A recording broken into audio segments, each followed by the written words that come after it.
So what I hear from our conversation, that there is a change in consumer preferences regarding the retail environment, and it's moving towards a more demanding approach, not just on innovation, but also on entertainment and variation.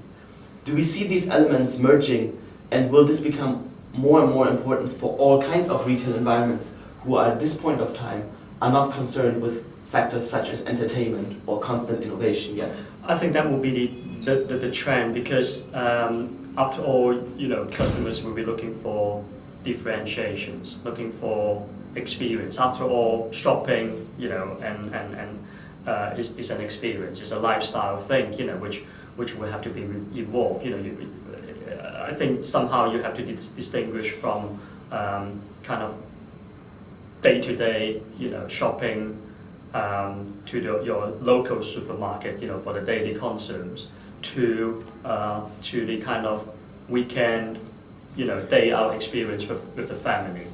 And my guess is, if we are looking at the real money spinners, these are the areas that we are looking, we as retailers may be targeting to. So you'll be at the end looking at an experience which will which will have to make appeal to all sectors, all across, the family,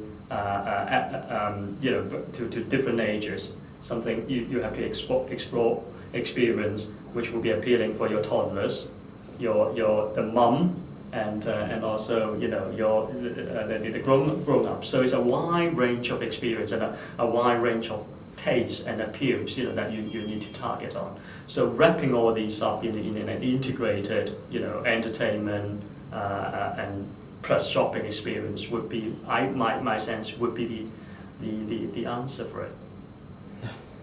As you mentioned, the different consumer groups, we briefly touched the moms, the kids, the elderly people. China is in a situation where there is 4, almost 5 generations living in China right now, with all different demands, and it's developing so quickly. Who in particular do you think will be driving the factors influencing the retail environments in the future most? Who will be the most demanding, the driver for requirements? My instinct is, with the kind of one-child, policy in China, many parents are actually, are willing to invest and willing to spend money, in particular, with the young children, and also obviously, with the education and upbringing of these children. So money would be, no doubt, money would be spent on, on this sector. And the other thing is, that actually prompts, the possibility of actually mixing the education element into retailing. For instance, we were, in City of Dreams at one point, we were talking to people like National Geographic, with a view of, securing, a magnet store in there, where they are talking about, bringing on experience as, as an education experience for the kids, for instance. And I think in itself, it will form an attraction. I'm not saying, these stores will make tremendous amount of money, but with their presence, that will actually become a crowd puller, and that will help to enhance, the experience of that particular store or particular, shopping center. So it's all elements of, pulling all these strings together. Could be the way forward, for the next generation of these kind of experience shopping centers. Looking at this again, what we've been discussing, from my point of view, probably will be focused a lot on the Tier 1 cities at this moment, and lapping over to the Tier 2 cities. What is your vision for the Tier 3 cities? The demands on shopping environments, shopping experiences, event shopping, will this be growing? In which time frame? Will it be coming as fast? Will there be a tipping point where it starts rolling? My sense is, for the tier, I think it would be a mistake to repeat a particular formula and apply all to all these, be it tier 1, tier 2, and tier 3 cities. In tier 3 cities, in a lot of these kind of maybe with a very strong local historical tradition, I think there's a certainly scope of actually moving it in with a kind of eco-tourism approach, where the shopping experience could be very much integrated with the local culture, and you don't want a super duper modern urban kind of shopping center repeated in or landed in like a spaceship in these tier 3 cities. So I think it goes going back to the earlier thoughts that we talk about trying to be very respectful, very sensitive to the local context, be them tier 1 or tier 2 or even tier 3 cities. So contextual shopping, with linking that up with tourism, linking up with the cultural aspects of this area of the community would be maybe the answer, rather than using a universal formula and repeating them elsewhere undiscriminately in every part of China.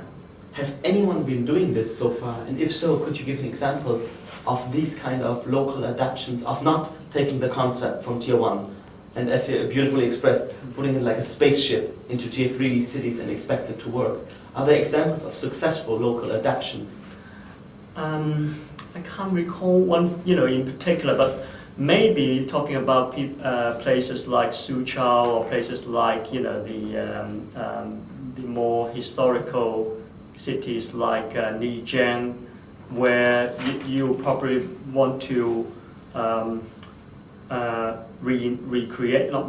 but enhance the kind of local shopping community in a sense of a very low profile, not in a large shopping hall, shopping mall context. Those kind of low key shopping experience integrated with the local community might work. I mean, I can't really cite an example, but I'm sure there have been success stories in China. But I think that is very important, Yes. in preserving the local fabric and culture of the community. Would you see this in particular as something maybe even lacking in the Western markets? Would that be something Western markets could be learning from Asia and China in particular? Well, I think the West has obviously, in the 60s, in the 70s, have gone through almost the same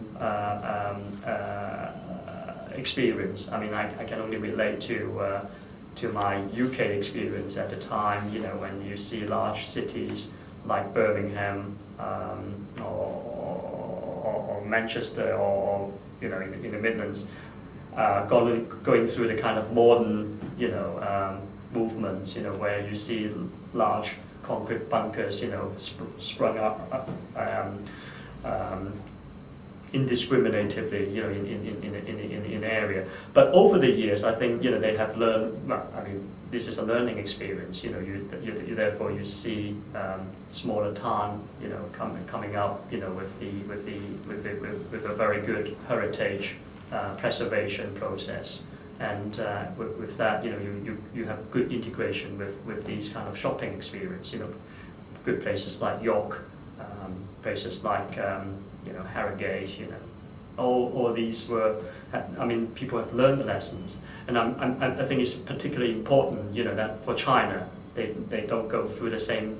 They will learn the lessons from the West, and hopefully will bypass the mistakes that we've seen elsewhere in the West.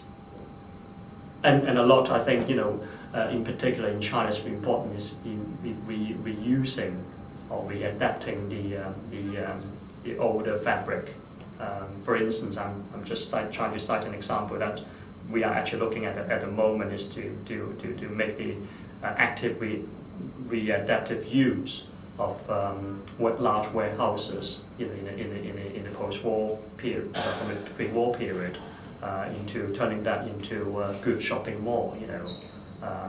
The West have done it very well. The Boston Fish Market, and the Covent Garden, and the likes of those development. I think those success story can be repeated in China. And it's important not to start from to tear everything down and start from scratch, in particular for the third-tier cities.